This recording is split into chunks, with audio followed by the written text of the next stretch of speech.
Hey guys, this is Northville Tech. In today's video, we will show you how to change Wells Fargo username. We will also put links in the description below for various banks that offer various sign-up bonuses for opening a checking account.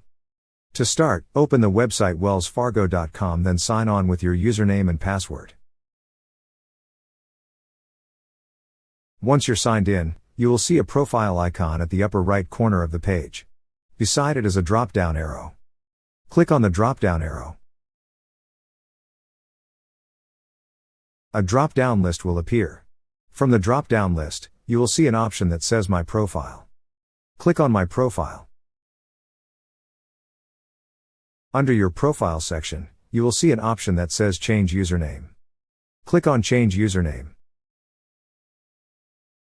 On this page, you will see a section for you to enter your username. On the field provided, enter the new username you wish to use. Once the new username is entered, click on Continue. That's how you change your Wells Fargo username. Thank you so much guys for watching, and if you have not yet subscribed to our YouTube channel, please subscribe to our YouTube channel as we create tech videos almost every day. Also check out our website northvilletech.com for great tech articles, and our recommended resources in the description below for various sign-up bonuses.